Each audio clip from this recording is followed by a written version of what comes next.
Bismillahirrahmanirrahim. Assalamualaikum warahmatullahi wabarakatuh.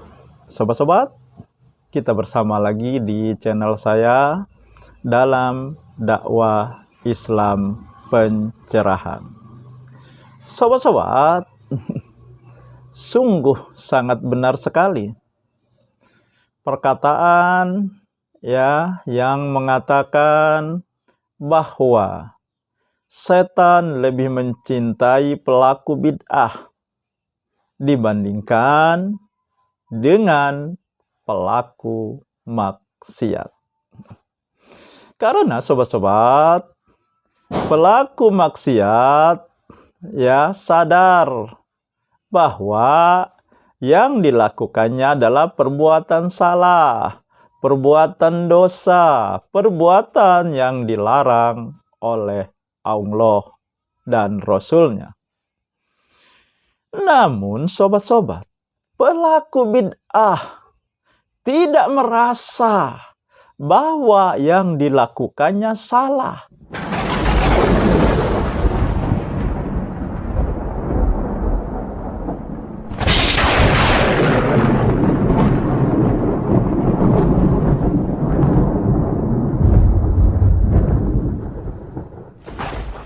Yang dilakukannya adalah kesesatan.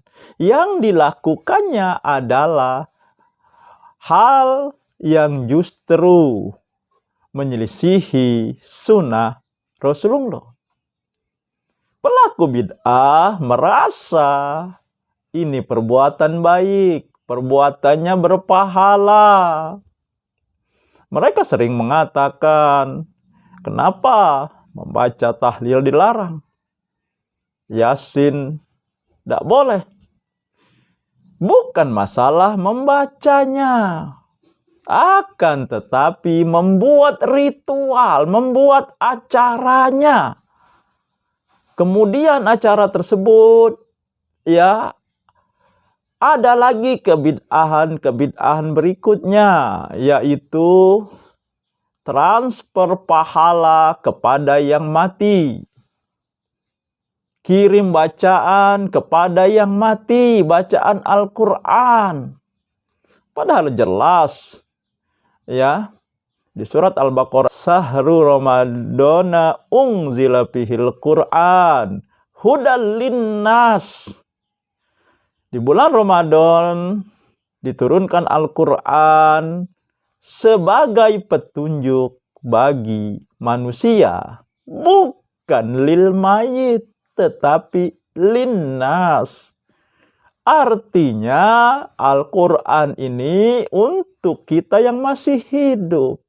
Itu kan petunjuk, pedoman hidup. Artinya kita yang masih hidup. Kalau yang sudah mati, dia sudah selesai. Seharusnya kalau Al-Quran ingin terus mengalir pahalanya kepada yang mati ketika dia masih hidup, mencintai Al-Quran, membaca Al-Quran, mengamalkan isi Al-Quran. Bukan setelah mati kita kirimi bacaannya, kirimkan pahalanya dari bacaan kita. Ini sama sekali tidak ada contohnya dari Rasulullah. Bahkan acara-acara tersebut tidak pernah dilakukan oleh Rasulullah dan para sahabat. Nah, jadi sobat-sobat, ini kesalahan yang fatal. Ini kebiasaan yang menyelisihi sunnah Rasulullah.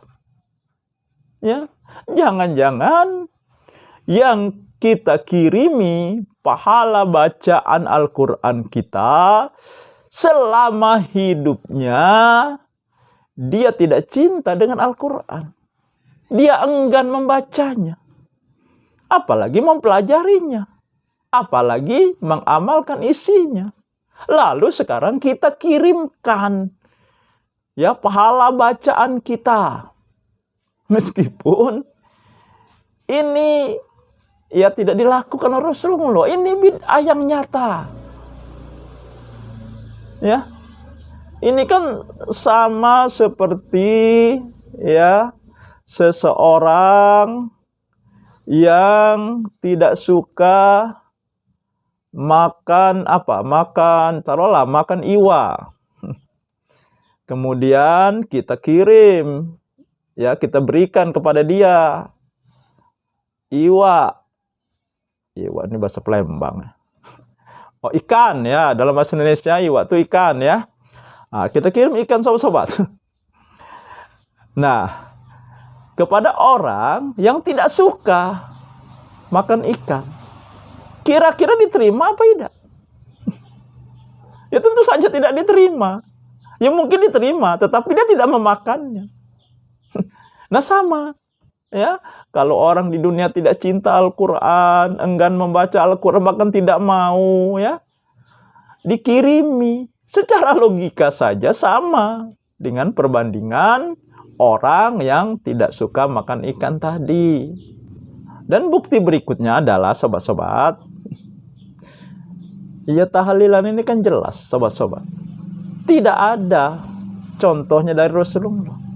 Tidak pernah dilakukan. Ya. Dan sejarahnya juga jelas. Kapan itu terjadi? Ketika para wali Songo, ya, ketika Sunan Kalijaga mengemukakan problem dakwah di tempat dia berdakwah. Yang masyarakat punya kebiasaan kalau ada yang kematian, kumpul-kumpul. Tetapi kumpul-kumpulnya main judi dan mabuk-mabukan. Dan ini ingin diwarnai oleh Sunan Kalijaga dengan memasukkan bacaan-bacaan Islam. Sunan Ampel mulanya keberatan karena takut nanti menjadi bid'ah. Ini jelas. Nah, tapi karena Sunan Kudus mendukung ya yang akan dilakukan oleh Sunan Kalijaga, akhirnya Sunan Ampel terdiam. Diam dalam fikih berarti setuju. Akhirnya terjadilah. Tetapi ingat sobat-sobat, ini dengan pertimbangan bahwa nanti kalau mereka sudah paham itu bukan ajaran Islam, akan ditinggalkan. Atau akan ada orang yang meluruskan ini. Tetapi ya sejarah berkata lain. Mereka, para wali Songo, wafat sebelum sempat meluruskan perbuatan bid'ah yang sudah terjadi sampai hari ini. Sobat-sobat, ini jelas. Pihak Aswaja katanya mereka mencontoh cara dakwah dari wali Songo. Tetapi ketika tiba kepada sejarah yang justru kontra terhadap amalan mereka, kok mereka tidak mengikutinya? Ya memang sifat mereka seperti itu, sepertinya ini sudah karakter. Ya sama saja. Mereka mengatakan ikut mazhab Syafi'i. Tetapi ketika Syafi'i pendapatnya kontra terhadap amalan mereka, mereka tinggalkan Syafi'i, mencari mazhab yang lain. Ini kan namanya beragama, ya, mencari yang sesuai dengan hawa nafsu. Nah, jadi sobat-sobat, ya maaf, kita maklum ya kalau mereka yang melakukan kebid'ahan ya selalu membela, selalu memberikan perlawanan-perlawanan, mengkanter. Padahal dalil-dalil yang mereka sampaikan, dalil-dalil yang rapuh, lemah, dan contoh-contoh yang tidak relevan ketika mereka menjelaskan tentang bid'ah.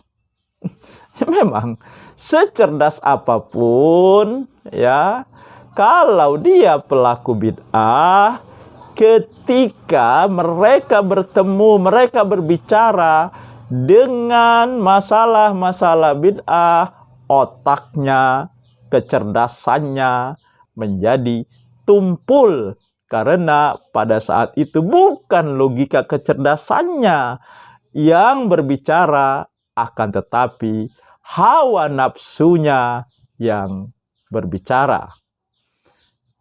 Demikian sahabat-sahabat. Semoga ini menginspirasi dan mencerahkan. Nasrum minallahi wa fathun qarib. Wassalamualaikum warahmatullahi wabarakatuh.